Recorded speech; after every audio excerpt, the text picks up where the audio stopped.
अक्सर जब हम अपने दोस्तों के साथ ग्रुप में रहते हैं तो हम हमेशा से ऐसे प्लान बनाते रहते हैं कि हम अपने दोस्तों के साथ कहीं दूर बाहर ट्रिप पर घूमने जाएं, कहीं घर से निकल कर दूर कहीं अपने दोस्तों के साथ पार्टी करें, एंजॉय करें।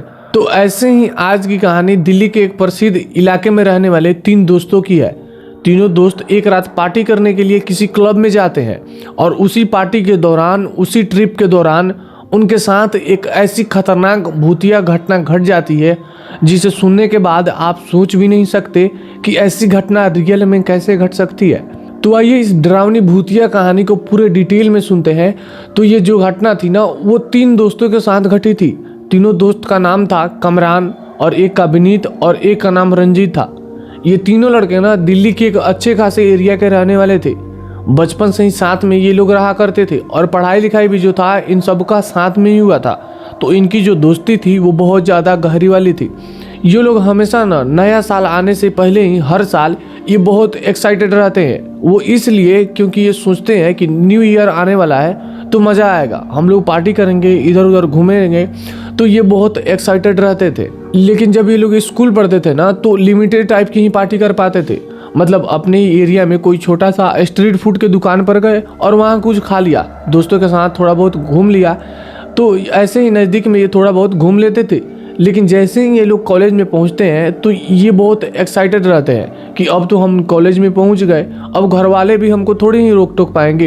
अब तो हमको जैसे जैसे जीना है अपनी ज़िंदगी वैसे वैसे हम लोग जिएंगे, जैसे रहना होगा वैसे रहेंगे। अब कौन है हमें रोकने टोकने वाला। अब कॉलेज में ये लोग एकदम मस्त ही मज़े कर रहे हैं, जहाँ मन करता है वहाँ घूमने फिरने जा रहे हैं, जैसे मन कर रहा है वैसे खा पी रहे हैं। एकदम अच्छी खासी इनकी लाइफ स्टाइल चल रही थी। तो 1 साल की बात है, ऐसा ही एक न्यू ईयर आने वाला था।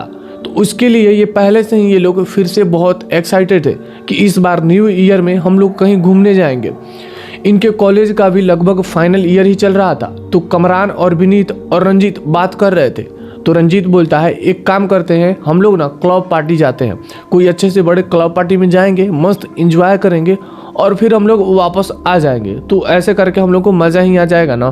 तो ये लोग बोलते हैं कि पहली बार हम लोग एक काम करते हैं, नोएडा में अच्छे अच्छे क्लब हैं, वहाँ चलते हैं और वहाँ पार्टी करके फिर हम लोग दिल्ली वापस आ जाएंगे। तो जिस एरिया में ये लोग रहते थे ना, वहाँ से 40-50 किलोमीटर दूर ही था वो नोएडा। तो ये लोग बहुत ज़्यादा एक्साइटेड थे कि अब नया साल आएगा तो मज़ा आएगा। और फाइनली इनकी कॉलेज से छुट्टियां भी मिलती है और नया साल वाला दिन 1 जनवरी भी आ जाता है। 1 जनवरी का दिन आता है तो ये अपने घर वालों से बात करते हैं और बोलते हैं कि हम लोग कहीं घूमने जा रहे हैं नोएडा की तरफ और हम लोग को पूरा दिन लग जाएगा और रात आने में हम लोग को थोड़ा लेट भी हो जाएगा। तो हम लोग घर पे जो है थोड़ा लेट ही पहुँचेंगे। तो घर वाले तो पहले मना करते हैं, बोलते हैं कि रात में लेट पहुँचोगी और कहाँ घूमोगी, क्या करोगी। तो ये लोग बोलते हैं हम आ जाएंगे ना, अब आप लोग इतना मत सोचो, हम लोग बड़े हो गए हैं, स्कूल से कॉलेज में पहुंच गए हैं, बस घूम के वापस हम लोग आ जाएंगे ना, इतना क्यों सोच रहे हो आप लोग। लेकिन घर वाले तो पहले मना ही कर रहे हैं। ये लोग जैसे तैसे करके अपने घर वालों को मनाते हैं। उसके बाद तो पैसे भी चाहिए ना, तो पैसा भी मांगते हैं, बोलते हैं कि पैसे भी चाहिए, हमको पैसे दो, हमको थोड़ा घूमने भी जाना है, थोड़ा पार्टी करेंगे, फन करेंगे, तो थोड़े पैसे तो चाहिए ही। तो घर वाले उन्हें पैसे दे देते हैं, लेकिन वो जो पैसे देते हैं वो ज़्यादा नहीं देते हैं, बस कुछ पैसे देते हैं। उसके बाद ये तीनों लोकेशन पे मिलते हैं और वहाँ से मस्त ऑटो लेते हैं और ऑटो लेके ये लोग अपनी नज़दीक जहाँ रहते थे, जिस एरिया से, वहाँ से थोड़ा सा मतलब 34 किलोमीटर दूर एक मेट्रो स्टेशन था। तो वो मेट्रो स्टेशन तक पहुँच जाते हैं और वहाँ पहुँचने के बाद ये लोग मेट्रो लेते हैं और एक पार्टिकुलर एरिया जहाँ होता है ना, वहाँ पे उतरने वाले थे और वहाँ से फिर ये लोग वापस नोएडा में जाने वाले थे। तो ये लोग मेट्रो स्टेशन तक पहुँचे, वहाँ पे टिकट वगैरह लिए और फाइनली ये लोग नोएडा पहुँच गए। और वहाँ जाने के बाद पूरा दिन ये मस्त घूमे और फिर एंजॉय भी कर रहे हैं। ऐसा करते करते पूरा दिन घूमे और रात में ये लोग क्लब में चले गए। क्लब में ये लोग जाने के बाद मस्त पार्टी कर रहे हैं, सब लोग डांस कर रहे हैं, नया साल है तो ये सब लोग मस्ती से एंजॉय कर रहे हैं। उसके बाद तकरीबन 9 या 10 बजे के करीब ये सोचते हैं कि अब हमको यहाँ से निकल जाना चाहिए। मेट्रो का भी एक टाइम होता है, अगर हम लोग उस टाइम तक नहीं पहुँचे तो इतने पैसे भी नहीं है हमारे पास कि हम लोग कैब करके घर तक पहुँच पाएंगे। अब हम जब बचपन में होते हैं ना कॉलेज स्कूल में, तो लिमिटेड ही पैसे हमारे पास होते हैं। सबके पास मतलब एक चॉकलेट टॉफ़ी खरीदने के ही पैसे रहते हैं। बहुत लोगों के पास तो होते हैं जिनके घर वाले उन्हें पैसे उड़ाने के लिए दे देते थे, वो अलग बात है। तो इन लोगों को हो रही थी अब टेंशन कि मेट्रो बंद होने से पहले हम लोग को वहाँ पे पहुँच जाना है। ये लोग फटाफट स्टेशन पहुँचे और मेट्रो से ये लोग तकरीबन रात के 12 बजते बजते ये लोग अपने शहर के नज़दीक मेट्रो स्टेशन के पास पहुँच जाते हैं। मतलब अपने ही एरिया नज़दीक जो 3-4 किलोमीटर दूर था वहाँ पहुँचते हुए इन्हें 12 बज गए थे। और अब ये लोग मेट्रो से बाहर निकलते हैं तो लगभग पूरा स्टेशन सुनसान हो गया था, बहुत कम लोग दिखाई दे रहे हैं। ये आज कैसे हो रहा है इनको समझ में नहीं आ रहा था। आज तो नया साल का दिन है ना, आज तो लोगों को ज़्यादा हुडलबाजी करना चाहिए। इनको कुछ समझ में नहीं आ रहा है। ये लोग वहाँ से बाहर निकले तो एक ऑटो रिक्शा या कोई भी टैक्सी वाला दिखाई नहीं दे रहा था। अब ये लोग परेशान हो गए, थोड़ा आगे बढ़ते हैं, मेट्रो स्टेशन से थोड़ा दूर जाते हैं, आगे बढ़ के देखते हैं तो एक गाड़ी वाला उन्हें मिला। वो गाड़ी वाला से पूछते हैं तो वो जो था गाड़ी वाला वो बहुत ज़्यादा भाड़ा किराया जो है बता रहा था। कभी कभी होता है ना ऐसा कि आप कहीं पार्टी करके या किसी फेस्टिवल के टाइम चल रहा है तो उस टाइम पे ना ये जो ऑटो वाले भी होते हैं वो थोड़ा किराया बढ़ा देते हैं, लेकिन वो ऑटो वाला जो इन लोगों को बता रहे थे वो ज़्यादा ही पैसे बता रहे थे। वो इन तीनों को मिला के उतने पैसे नहीं हो रहा था जितना वो मांग रहा था, क्योंकि इन्होंने पूरे पैसे ऑलरेडी खर्च कर दिए थे नोएडा में ही। अब इनको हो रही है टेंशन कि अब हम लोग क्या करें, कैसे जाएं। अब बहुत सारे ऑटो वाले गाड़ी वाले से ये लोग पूछ भी लिए, लेकिन कोई भी इतने पैसे में जाने के लिए राजी नहीं हो रहा है। बोल रहा है कि नहीं, इतने कम में जाएंगे ही नहीं, हमको इतना पैसे चाहिए। क्योंकि आज नया साल है ना, हम लोग घर पे अपने नहीं है, हम कमाने के लिए बाहर निकले हैं तो हम ज़्यादा ही पैसे लेंगे। अब कमरान बोलता है कि एक काम करते हैं भाई, 34 किलोमीटर दूर ही है ना, हम लोग पैदल निकल जाते हैं। अब क्या कर सकते हैं, पैसे जो हम लोग पूरे ख़त्म कर दिए, जो उड़ा दिए।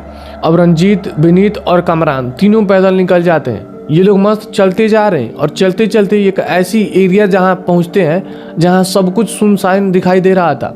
इनको समझ में नहीं आ रहा है कि ये यार दिल्ली है, शहर है, इतना अंधेरा, इतना सुनसान रास्ता कैसे हो सकता है। एक इंसान ढंग से दिखाई भी नहीं दे रहा है, खाली गाड़ी वाड़ी भी आ जा रहे हैं तो वो भी बहुत स्पीड में जा रहे हैं। इनको थोड़ा थोड़ा डर लगने लगा था। मतलब जो भी बोलो, ऐसा माहौल अगर आप स्कूल या कॉलेज के बच्चे हो तो आपको थोड़ी टेंशन ही हो जाएगी ना ऐसे जगहों पे। तो ऐसे हम लोग घूम रहे हैं तो ऐसे सेफ थोड़े हो सकता है। तो इन लोगों को भी ऐसे ही डर लग रहा था। कितना भी रात का टाइम हो, भले आप लड़के क्यों ना हो, घूम रहे हो, फिर भी डर तो लगता ही रहता है ना कि पता नहीं आगे क्या होगा, आगे कोई मिल के क्या ना कर दे। तो फिर ये लोग ऐसे ही चल रहे हैं। चलते चलते ये लोग थोड़ा और आगे बढ़ गए, 1 किलोमीटर और आगे निकल गए।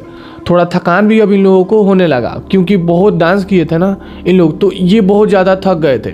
उनके पैर की हड्डियाँ जवाब दे दी कि अब हम लोग नहीं चल पाएंगे, लेकिन फिर भी ये लोग चल ही रहे हैं। तभी चलते चलते रास्ते में इनको एक गर्ल्स हॉस्टल दिखाई देता है, और वो हॉस्टल जो इनके ही एरिया के आसपास में ही था, तो इनको वो जगह बचपन से ही पता था।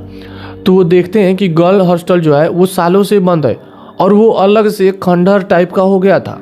और अभी ये लोग हॉस्टल को देख ही रहे होते हैं, तभी अचानक से अंदर से किसी की चीखने की आवाज़ सुनाई देती है। इनको लगता है कि ये अंदर से कौन चीखा, ये तो गर्ल्स हॉस्टल है ना, ये हमेशा बंद रहता है, यहाँ पर तो कोई रहता भी नहीं, तो कोई लड़की कैसे चीख सकती है। इनको थोड़ी घबराहट और थोड़ी टेंशन होती है कि कोई लड़की के साथ कुछ प्रॉब्लम तो नहीं हो रहा है। अब कमरान और विनीत और रंजीत तीनों आपस में बात करते हैं और बोलते हैं हमको अंदर जाकर देखना चाहिए, अगर किसी के साथ कुछ गलत हो रहा होगा तो। हम लोग नौजवान लड़के हैं, हम लोग नहीं देखेंगे तो कौन देखेगा। यह लोग इस गर्ल्स हॉस्टल में घुस जाते हैं। अंदर बिल्कुल खंडर वाला सुनसान माहौल हुआ था। अंदर घुस गए और अंदर घुस के एक रूम में घुस जाते हैं, जो कॉरिडोर वाला एरिया होता है ना, वहाँ पे घुस जाते हैं। वहाँ पूरे बेंच वेंच पुराने पड़े हुए हैं। एक टाइम पे शायद वहाँ पे जो है बच्चे पढ़ाई वढ़ाई करते होंगे। जो गर्ल्स हॉस्टल की लड़कियाँ थी वो पढ़ती लिखती होंगी, तो ये वहाँ पर थोड़ी आराम के लिए बैठ जाते हैं। और अभी ये बैठे ही हैं, तभी अचानक से जिस कमरे में ये बैठे थे ना, वहाँ की लाइट जो है वो ऑन ऑफ होने लगती है। ये घबरा के उठ जाते हैं कि ये क्या हो रहा है। बाहर कॉरिडोर की तरफ देखते हैं तो उधर की भी लाइट जो थी वो भी चालू बंद हो रही है। इनको समझ में नहीं आता कि जैसे हम लोग आए थे तो अच्छी खासी लाइट जल रही थी और अभी चालू बंद ये कैसे हो रही है। और अभी ये लोग कुछ सोच ही रहे होते हैं, तभी अचानक से एक आवाज़ सुनाई देती है कि आ गए तुम लोग। मैं जब खुद फेल हो गई थी ना, तो यहीं पर इसी क्लासरूम में खुद को खुश किया था। अब तुम तीनों आ गए हो यहाँ पे, तो तुम तीनों भी यहाँ पे ख़त्म हो जाओगे, ऐसा कोई लड़की बोलती है।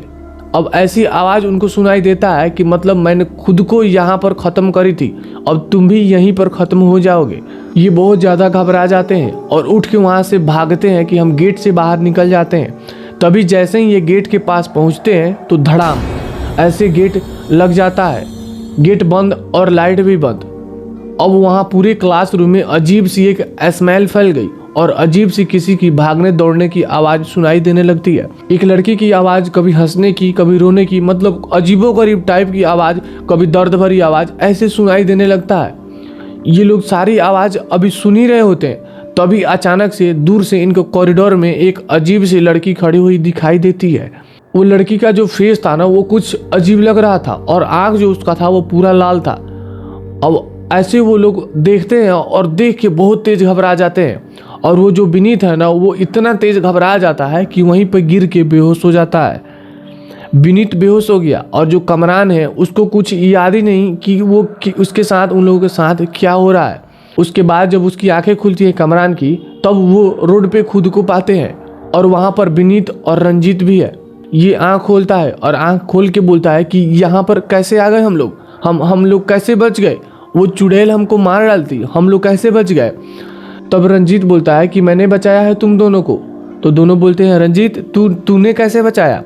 तब रंजीत बोलता है कि मेरे गले में हनुमान जी का लॉकेट है और यह जो मैंने कड़ा पहन रखा है ना, तो यही कड़ा की वजह से तुम लोग बचे हो, क्योंकि कमरान अजीबोगरीब हरकत करने लगा था। जब विनीत बेहोश हुआ तो उसको मैं देख ही रहा था, तो तू अजीब गरीब तरीके से चिल्ला रहा था और तू खुद को खुश करने के लिए वहीं क्लासरूम में चला गया था और ऊपर खुद को ले जाने लगा था।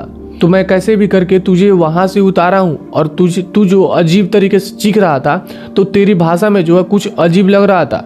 मैं एकदम परेशान हो गया था, लेकिन मैंने कैसे कैसे करके हम तीनों को बचाने के लिए हिम्मत बनाए रखा और तुझे मैंने वहाँ क्लासरूम से बाहर निकाला। फिर भी अंदर बेंच पटकने की, किसी की चीखने की, किसी की रोने की आवाज़ सुनाई दे रही है। बार बार ऐसे फिल्मों की तरह जैसे फ्लैश होता है ना, ऐसे बढ़ता है बंद होता है, वैसे चालू बंद हो रहा है। और वैसे वहाँ पर चुड़ैल लड़की दिखाई भी दे रही है, और वैसे वो चुड़ैल जो लड़की दिखाई दे रही थी वो दिखाई भी दे रही है और बार बार वो भी गायब हो रही है।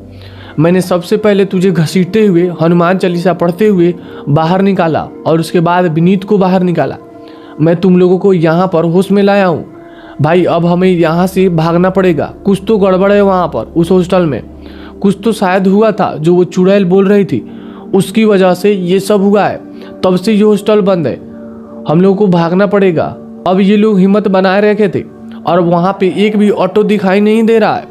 काफ़ी ज़्यादा रात भी हो गई थी, लेकिन जैसे तैसे करके ये लोग घर पहुँचते हैं। विनीत को पूरे 3 दिन तक बहुत ही गंदी तरह से बुखार था और इतनी गंदी तरह से बुखार था कि विनीत को वो उठ ही नहीं पाता था, खुद को वो बिस्तर से हिला डुला भी नहीं पा रहा था। उसका शरीर एकदम आग जैसा तप रहा है और जो वो कमरान है उसको अजीबोगरीब, मतलब डराने के सपने जो है वो उसको रात में हमेशा आते हैं। सिर्फ एक नॉर्मल है, तो वो है रंजीत।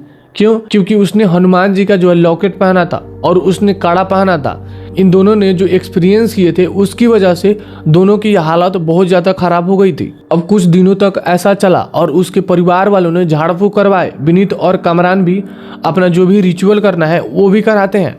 उसके बाद जाके ये तीनों की लाइफ नॉर्मल होती है।